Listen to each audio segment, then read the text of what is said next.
దగ్గర 2 years అవుతుంది. ఈ 2 years లో ఈ రోజు మీ ముందు మైక్ పట్టుకొని మాట్లాడడానికి నా గ్రేట్ అప్లైకి ఒకసారి ఆల్ అప్లైకి వినండి. వాళ్ళకి మనస్ఫూర్తిగా వెల్కమ్ అండి. ఇక్కడ ఆల్రెడీ లక్షల ఇన్కమ్ తీసుకునే మా అప్లైలు అందరూ టైం పీరియడ్లో ఎంజాయ్ చేస్తున్నారు స్విట్జర్లాండ్లో.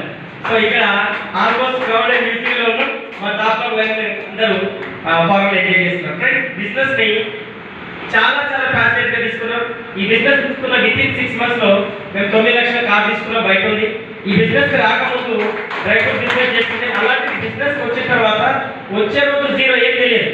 బట్ చూస్తున్నటువంటి లక్షలు చెప్పకుండా చూసినప్పుడు మాత్రం చాలా మంటలో కనుక ఏమనిపిస్తుందంటే సబ్బుల షాంపుల వల్ల నిజంగా కార్లు వస్తాయా, సబ్బుల షాంపులతో చేసేసిన మాత్రాన పాలిటిక్స్ వస్తాయని అనిపించింది. బట్ కొన్ని రోజులనే మీటింగ్ వస్తే మాకు కనిపించారు. మేము మీటింగ్ చేసి బిల్డ్ చేసిన బిజినెస్ చేస్తూ ఈ రోజు ఫస్ట్ మంత్ 2400 వచ్చింది. లాస్ట్ మంత్ ఒక 15,000 అన్నిటిగా 1 lakh ప్లస్ ఇన్కమ్ వస్తుంది బిజినెస్. సో ఈ బిజినెస్ లోనే ఇంత ప్యాషనేట్ గా బిజినెస్ జరగడానికి ఒకటే ఒక కారణం, మా దగ్గర బలమైన డ్రీమ్ ఉంది. ఆ డ్రీమ్ ఏంటంటే ఇప్పటివరకు జీవితంలో ఆల్మోస్ట్ నా మ్యారేజ్ అయ్యి 30 years అవుతుంది. మ్యారేజ్ ముందు కాలంలోనే ఆల్రెడీ కళలోకి ఆల్రెడీ మ్యారేజ్ అయిపోయింది. ఇక్కడ కళలాగానే ఉంది. బట్ ఎప్పుడైతే ఈ బిజినెస్ వచ్చిందో ఒక గ్రేట్ వ్యక్తి అన్నాడు, ఖచ్చితంగా ఇక్కడ వచ్చి 2 years నిలబడి ఫ్రెండ్స్ ఖచ్చితంగా మీరు సక్సెస్ అయితే అన్నారు. సక్సెస్ అయ్యే ఈ జర్నీలో ఆల్మోస్ట్ ఆ గ్రేట్ లీడర్ ఏం చెప్పినట్టు జీవితంలో ఎవరు నేను ఏమంటారంటే నేను పలానా ప్రాజెక్ట్ స్టార్ట్ చేసినట్టే మన వల్ల అయితే నీతో అవుతాను.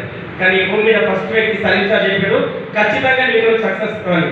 నా సక్సెస్ సింపుల్ గా స్టార్ట్ అయింది. ఇప్పుడే మేము నేర్చుకుంటాం ఇంకా బిజినెస్. టీంలో 2 కార్లు వచ్చినాయి. ఫారెన్ ట్రిప్ వెళ్ళినాం. దాంతోపాటు ఈ జర్నీలో కొంచెం అక్కడక్కడ కొన్ని ఎత్తుపల్లాలు ఉన్నాయి. దగ్గర ఉన్న వ్యక్తులకు బిజినెస్ చెప్పినప్పుడు ఇలాంటి బిజినెస్ నువ్వు చేయగలుగుతావు, మేము చేయలేము, ఇవన్నీ బిజినెస్ బేకార్ ఇట్లా చెప్పిన వాళ్ళు. అట్లా చెప్పిన ప్రతిసారి నేను నీరు కాకపోలే.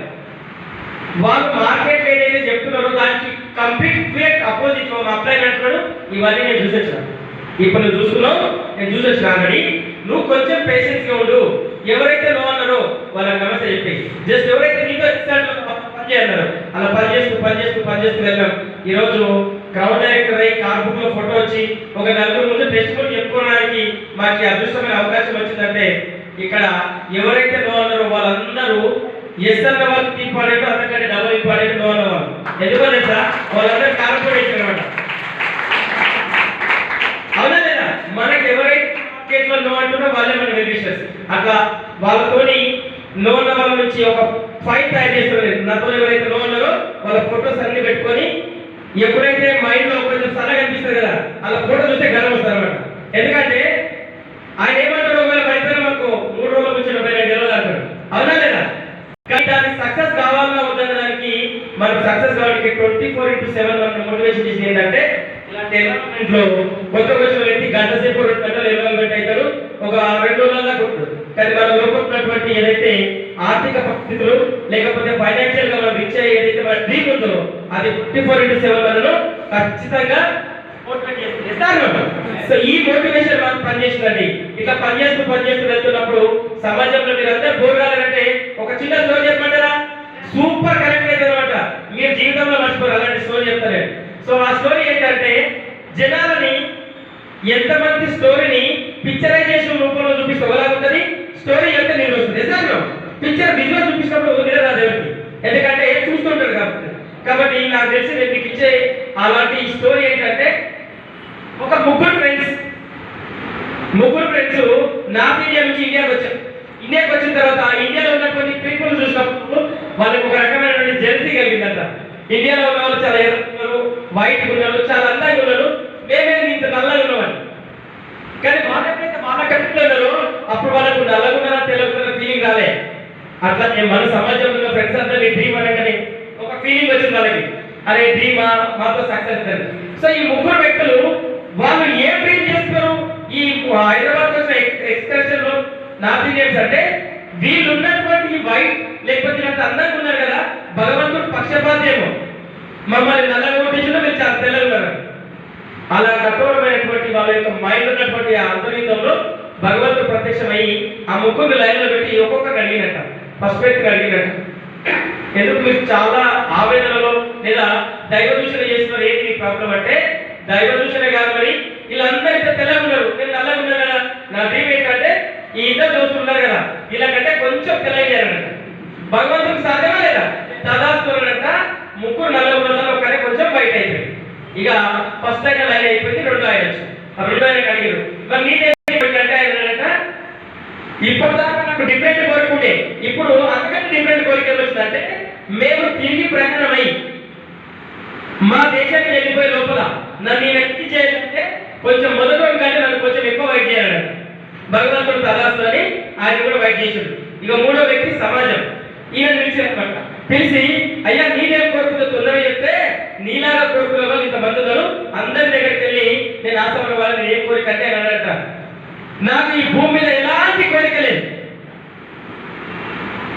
నాకు ఈ భూమి మీద ఎలాంటి కోరిక లేదు నా కోరికల్లా ఏంటంటే నాతో పాటు ఉన్నప్పుడు ఇద్దరు చూస్తావా వీళ్ళని తెల్లగా చేస్తావు అదే నాకు కలుపుకున్నాం కాబట్టి వీళ్ళను ఇద్దరిని నాలాగా చేశారు నాలాగా చేసేది ప్రాబ్లం లేదు ఈ ముగ్గురు కలిసి కలుపుకున్నాం మేము వచ్చినప్పుడు డబ్బులు తీసుకురాలే చచ్చిపోయేటప్పుడు తీసుకోపోలేదు మా దేశంలో అందరూ నల్లగా మేము అట్లే కొట్టాం బయట పక్క వాళ్ళందరూ ఏం చేస్తలేరు మేము కూడా చేయం అట్లుండాలా నో ఈ బిజినెస్ లా కొంతమంది మనం కాలువడి తిరిగి వాళ్ళ ఎదుగుడు మనం ఎదిగలేరు ఈ రోజు మేము నిలవడానికి ఏకైక కారణం ఇలాంటి బిజినెస్ అండి ఈ బిజినెస్ లో ఏ లీడర్ నుంచి ఏదో ఒక మాట ఇన్స్పిరేషన్ అవుతాం నిజాలు అలా ఇన్స్పిరేషన్ అయ్యి కార్ లో హ్యాండ్ బ్రేక్ ఎక్కడ తెలియదు కార్ కి హ్యాండ్ బ్రేక్ ఎక్కడ తెలియదు కానీ అలాంటిది first day car driving licence లేదు కార్ రాదు 15 రోజులు మా ఇంటికాడ కార్ పెట్టి కార్ని తీయాలి బట్ట కప్పింది తూడవాలి మన బట్ట కప్పాలి కార్ తీద్దామంటే మా మేడం ముందు డ్రైవింగ్ స్కూల్కి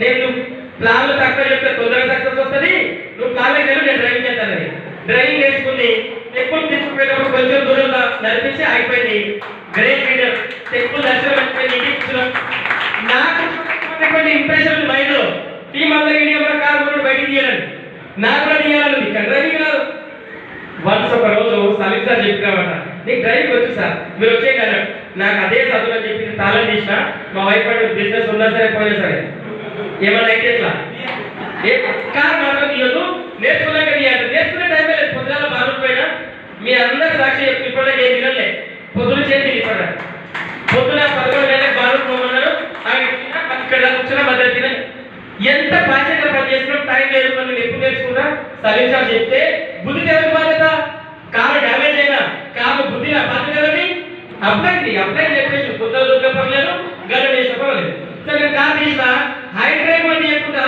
బండి ఎంత చేస్తుంది అలా మెల్లమెల్లగా మెయిన్ రోడ్కి వస్తారు కదా లోపల ఉన్న బలి మొత్తం తెచ్చిపోయింది